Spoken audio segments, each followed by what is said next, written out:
fellow gardeners, it's Mary from Rocky Mountain Gardens. I garden here in Zone 4 in Colorado, and I am going to give you a tour of my flower containers today. Now it is the 1st of August, and every one of my pots is looking a lot more happy and fuller at this time of year, since I planted them at the end of May. So I thought I'd let you see the progress I'm having in some of my successes and some of my failures, which, you know, as gardeners, we all encounter that problem over the course of our season. So let's get started. I will begin here in just a minute when I turn the camera around and give you a good look at all of my flower containers. Okay, see you in just a minute. So we will start here in the garden that is on the left side of my driveway. I have just one container in this garden, and I planted primarily, well, I have a trailing vinca vine you can see there, and I also planted some sun patience. I have to say, I ordered these sun patience online, and I have been very disappointed in their performance. The number of blooms that I've gotten has been very minimal, despite the fact that I have watered them faithfully, and I have also fertilized them weekly. So it is a disappointment for me. I am sure I won't order these from that company again next year. So I will come around this way, and we're going to walk to my front porch area.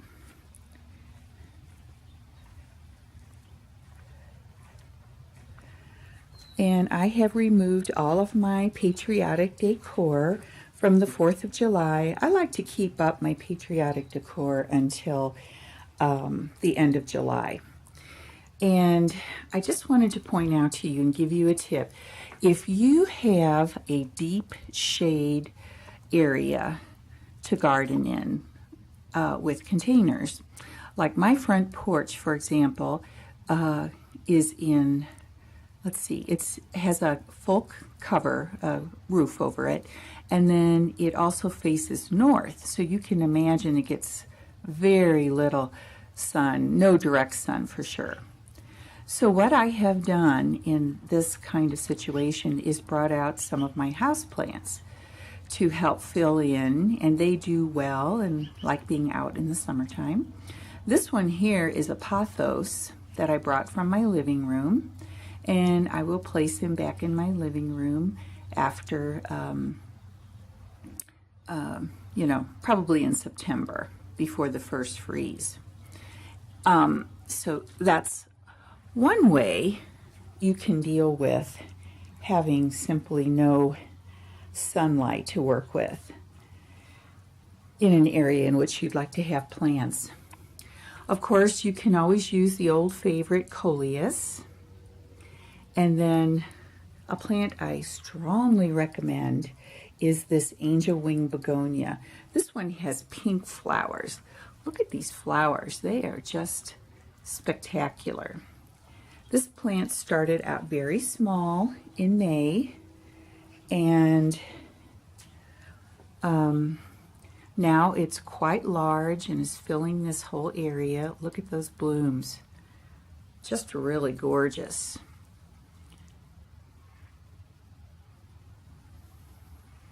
Angel wing begonia, just wonderful for deep shade.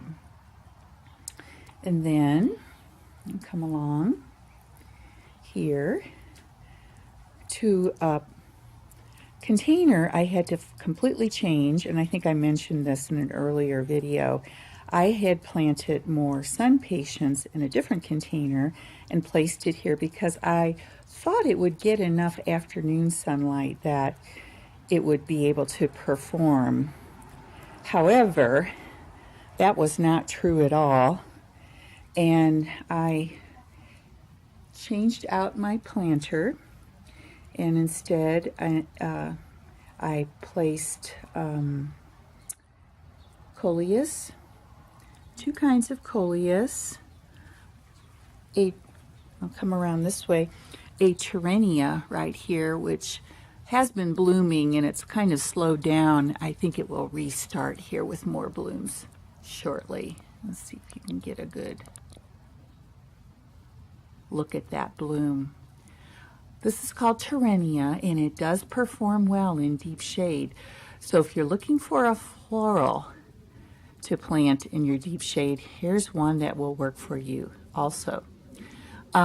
This vining, trailing plant you see here is called Plectranthus.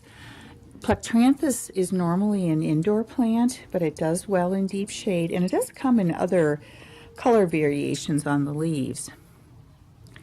Asparagus fern is a great filler for your pot. And so I really like the way this has turned out. It's really nice. And I'll just give you a peek at something else I added to my front porch.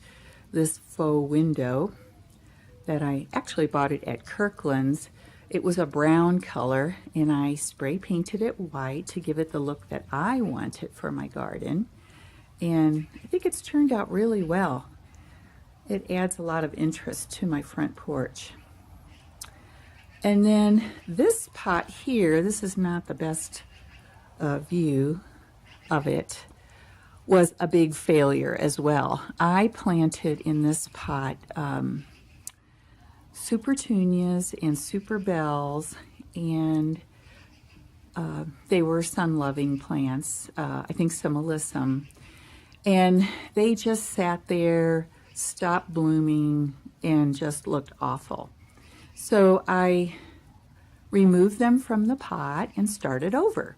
Oh, back in the beginning of July, I finally gave up on it, I think. And you can see here I used this really brilliant chartreuse coleus that just is so bright and pretty. And then I also added another angel wing begonia. I want to give you a look at this because it's unusual. It has these dark green leaves and these really pretty orangish, sort of tangerine colored blooms that contrast with this dark green foliage. You can see I have a little hail damage on the leaves because we have had an incredible amount of rain lately, as well as hail. I wanted to come around to the front side of my porch so you could have a look at this planter and that really pretty begonia that you see there. And then I also added to this pot more Dracaena.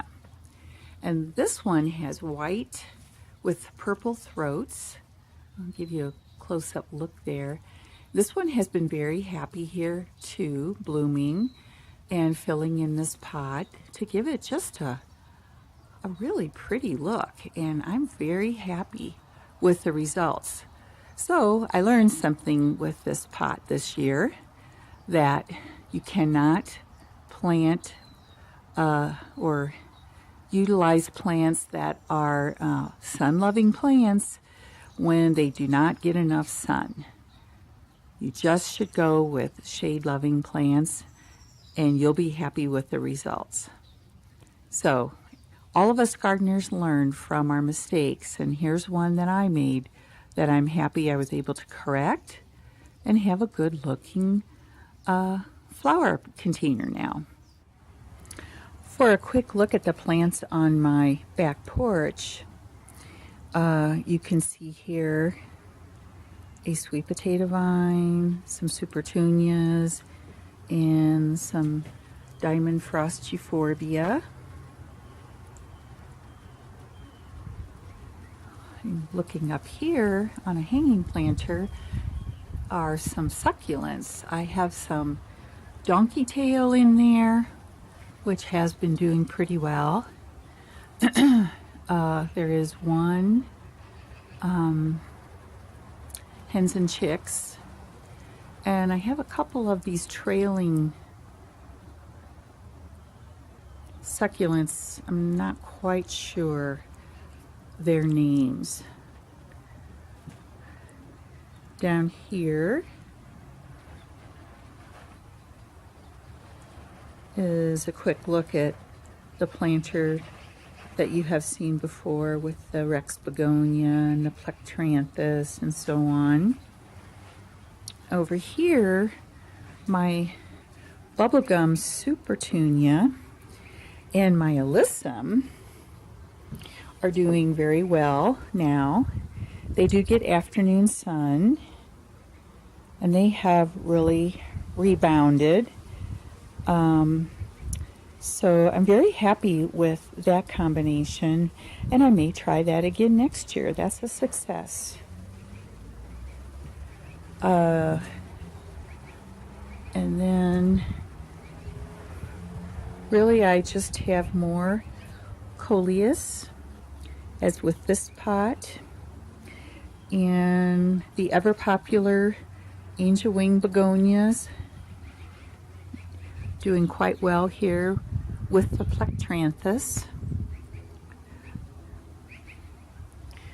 So when I'm making choices on plants to buy for my flower containers next summer, I will keep in mind all of the plants that did well and try them again. And then plants that were failures, well, they're on my list of do not buy. And we'll see how that goes next summer. It's just a continuing trial and error when you're a gardener. And it's something that is sort of an experiment, but very fun too.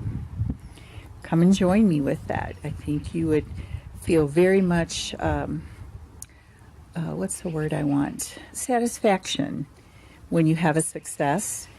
And you also can enjoy learning from your failures. In this container, I planted sweet potato vine, Marguerite, I believe is this variety, a verbena, and this is from the series from Proven Winners that is called a Superbena. It is supposed to bloom more prolifically than regular verbena. Here is another one of those sun patience that I ordered online that, you know, has been kind of a failure for me. Success story is this Marguerite daisy. It's called, I'll flash up the name here on the screen so you can see the specific variety of Marguerite daisy, but it is a constant bloomer over the summer. And then in this pot, I have some blue salvia and a Dracaena and more of that sun patience that has been a failure. And this sun patience, unfortunately, I'm just not going to use next year. It's a very big disappointment.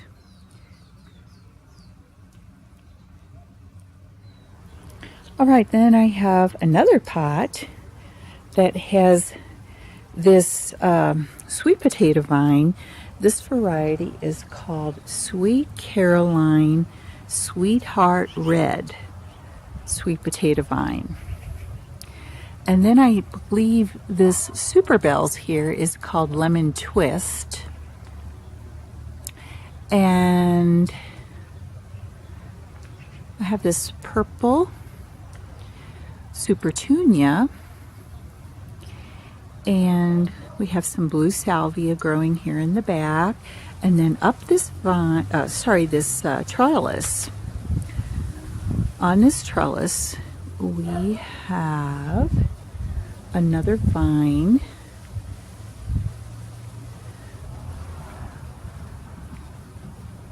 Isn't it just lovely? It's called Black-Eyed Susan Vine. Has these really pretty little yellow flowers. Just really darling. So So that is quite a large pot here that is growing and planted with several different plants. And then I'll turn around to this side of my garden. And here in this old bird bath is planted some different colored begonias that are blooming quite well, doing well there in this deep shade under my tree. And in this whiskey barrel, I have some more of that Sweet Caroline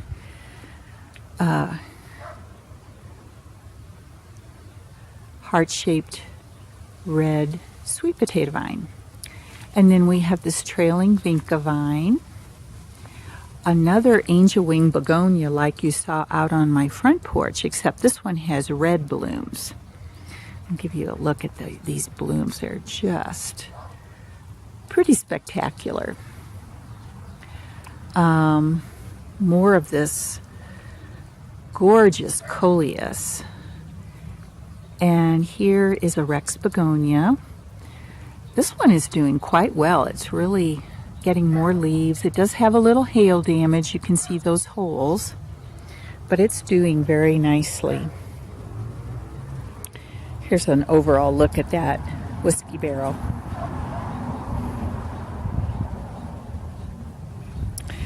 And then on this side of my little patio, I have my pot with this bubblegum pink supertunia, and I have some bacopa, these little sort of bluish blooms, and diamond frost euphorbia. This has been one of my successful pots also this summer, and so I'm going to come back around, walk down my path here.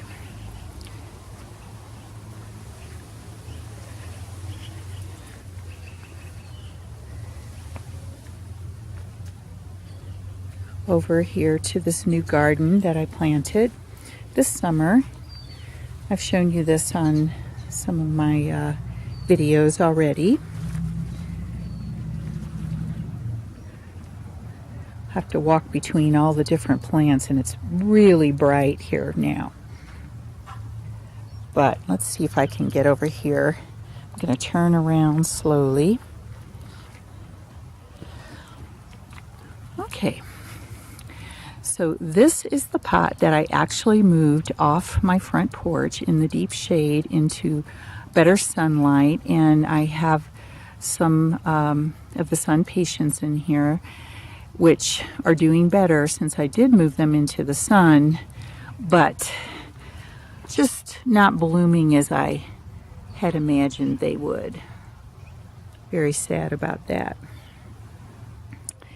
Now on this pedestal here, I have some more Marguerite sweet potato vine and bubblegum supertunia. It's a very prolific bloomer here in the full sun. And in the back here of this pot, and it was damaged by our hail recently, but I have planted a hardy hibiscus. That's what this is. And if you look closely here, move my petunia out of the way here, you can see a bud forming. I'm interested to see how that turns out. This was a plant that I would have put into the soil directly, but it just was so tiny and weak looking that I put it in a pot. And before winter, probably at the end of August, I'm going to plant this in the ground, and hopefully it should survive our winter here, and maybe next summer it will be a better bloomer and grow larger.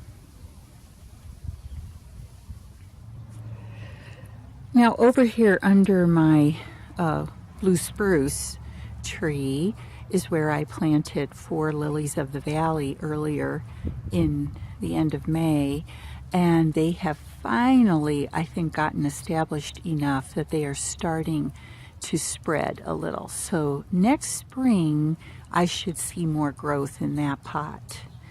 In this small little pot here I have 3 different varieties of coleus that are quite pretty and bright. And in my fairy garden here, you can see that my polka dot plant has just gone to town. It's a big success. So next year I will definitely use polka dot plant again. And this very pretty red coleus. And these small little creeping veronicas, I will go ahead and plant those probably at the end of August along my path, so I can have some more green between my stepping stones on my one path. But this little garden has done quite well, and it looks so cute.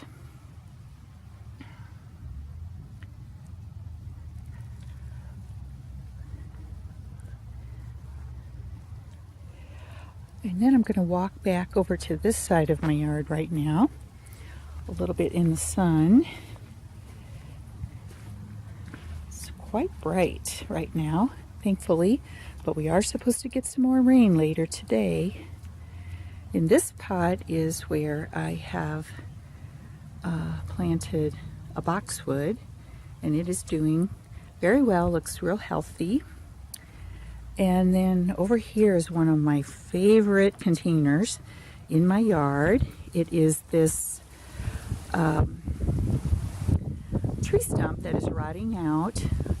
I showed you this earlier this summer, and because it's in shade most of the day, I planted these begonias, and they're quite healthy, really doing well, along with this trailing vinca vine.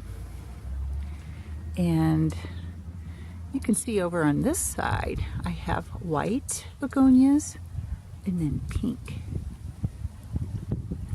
They really grew well. This is a success story in my containers. My hanging basket over here is not such a success. I have some begonias that are doing well, but this plant here, which I thought was a creeping Jenny, has yet been able to grow and trail down from this basket. Not exactly sure what the problem is with that. My, see if I can get this to come around here. Wandering Jew has caught on finally and is doing well and trailing down. Love that look. And I'll probably dig this plant up and pot it to bring indoors for the winter and save its little life. And then this Rex begonia, I'm not so sure about. It has had a rough time. There's been a lot of hail, leaves have been damaged, and I'm not sure. I'll see what I do with that when the end of August rolls around. So overall, I mean, it's not horrible, but it is not my most successful container. Okay. Now we'll come around here and walk up. I have 1 or 2 more containers to show you. Here's a look at this little vignette. I have an old gnarled tree stump with some vinca vine planted here, along with this lovely supertunia that is doing very well here. And then up in a pot, a little terracotta pot here, I have some Dusty Miller, which has been a vigorous grower. And I have this other supertunia variety. I'm not sure the name right now, but it is like a dark fuchsia color. And tucked in here also is another one of those Sun Patience. You can see this pink bloom is on that sun patience. But again, it's not a prolific bloomer at all.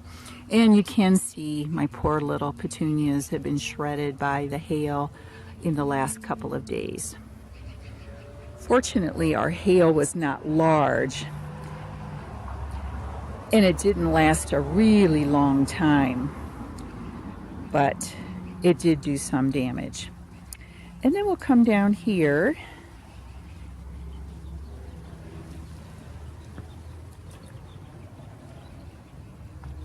to one more area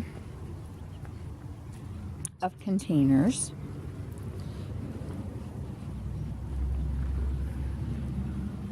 This is my old aspen tree that died, and I had most of it taken away, but I left a tall, I guess you would call it a stump. I put a birdhouse on top, and now this year I have these 3 planters that contain more Dusty Miller and a Super Bells variety, and I'm not sure, sorry about that variety name. In this container here I have some Diamond Frost Euphorbia, and you can see I put a purple heart plant in here, and I really do enjoy them. They do well in partial sun, partial shade, but this one has been beaten up again by the hail. And over here on this side I have this Bacopa, and I suppose it's just not getting enough sunlight to bloom, but it really hasn't bloomed all summer, sadly. And then up here in this pot I have another Supertunia, a purple one, but honestly it is very sad. It just hasn't bloomed much either, so I would call that one a fail. In fact, this purple variety that I've planted in several pots has not done well anywhere in my garden, so I will put that on my list of failures and be sure not to buy that variety again for next summer. So there you are. Take one quick last look at the garden, and I will say goodbye to you now. Thank you for watching, and I hope you enjoyed this tour of my flower containers.